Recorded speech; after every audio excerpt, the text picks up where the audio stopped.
Hi everybody. As you can see, my hair decided to semi-behave. Um, it's kind of in the phase where I need a haircut, and I'm gonna get it in a couple of days. Till then, it's probably gonna look like this. I don't know.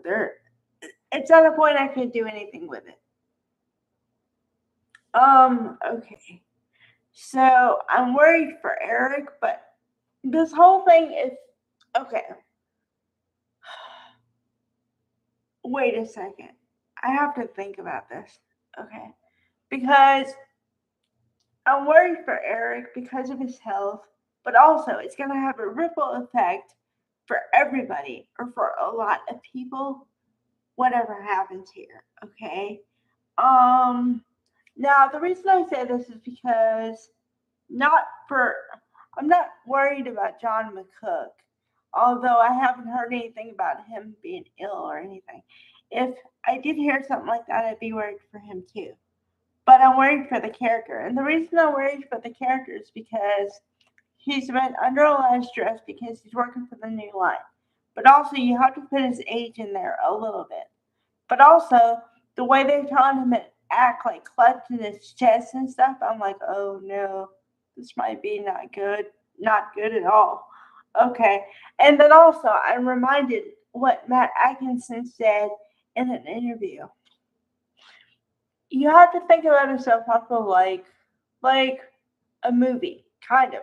Okay, in the sense of the director, well, the writers want you to say certain words, but the director also tells you how to act.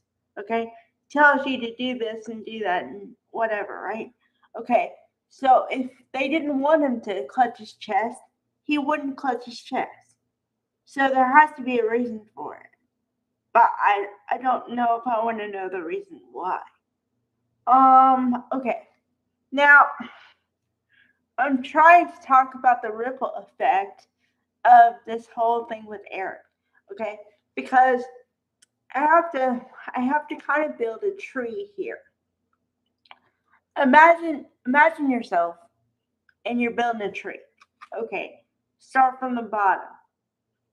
Eric has been pissed off with Ridge for a while now, and it all came to a head when Ridge kicked him out, right?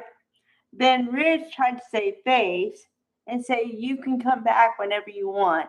Although that was kind of a slap in the face because you're telling the founder of the company, "Oh, we want you out," but then a week later or something like that, you say, "Oh, but you can come back when you want." Uh, I'd say like F you. I created this company. You have no say in whether I'm in or out. Okay? But Eric was like, okay, whatever. I'll just leave. And then I was like, oh, for champion for Eric, I wonder what he's gonna do. And I said in my fantasy version that Eric would be the one to help Katie. Now I didn't think it would actually happen that way. That's just what I wish for. Then within a couple weeks, that happens, right? But now all this stuff is happening, and Katie, poor Katie, and the only reason I say poor Katie is because she's trying to talk to her husband, who is all about fiscally dollars and cents, and she's trying to say, but honey, I'm related to Eric, so he's my family, and I'm more concerned about his health and stuff than the bottom line. And and Don Diamont as Bill is like, oh, well, it's all about the bottom line. And if we don't get it out today, then we're going to be behind and we're going to lose lots of money. Man, the second I like you, I want to punch you. Something serious. Because do you not understand this man is having a health whatever and you're not helping it with heaping on the stress? You Wow. Okay.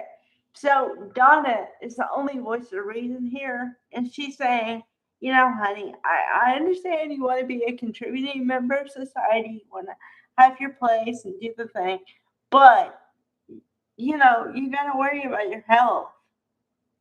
And then, okay. So then also, ladies and gentlemen, be prepared for the truth bomb. Okay, what do I say when I say truth bomb? Because it's like I said from the beginning. I said, okay, this is going to be a cluster F. And when everybody finds out, it's going to be kaboom! And it's going to go out like this. Is the reaching effects of this is going to be explosive. Okay? Because uh, Ridge and Brooke are going to feel betrayed. Katie is not going to know what to do. Bill's going to want to pull her apart. Like, say, well, you got to think about the money. And it's just going to blow up families. Seriously, it's going to be the Forresters and the Logans. And not in a good way. Okay? Like, I know. Okay, I'm the one who said I'm looking for a cat fight. But I was kidding. I didn't mean for the people to actually, I mean, okay. There's a difference in a cat fight when whatever's involved.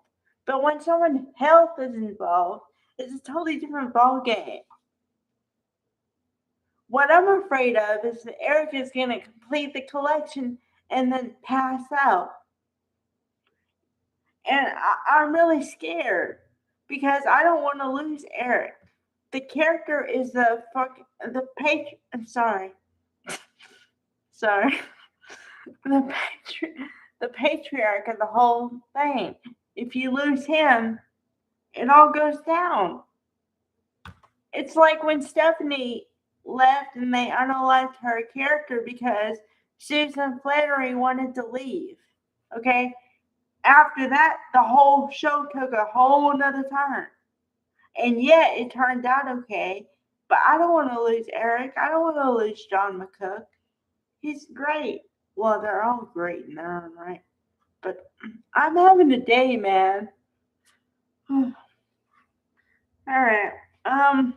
So yeah, be ready for explosive something in a couple days because it's Tuesday today. Okay, they might stretch this out for a couple days. Get ready on Friday. All I gotta say, get ready for showdown, show out. I don't know, but just be ready. Hold on to something, and you might want to have some tissues nearby. Who knows? Just be prepared for anything. All right. Bye, guys.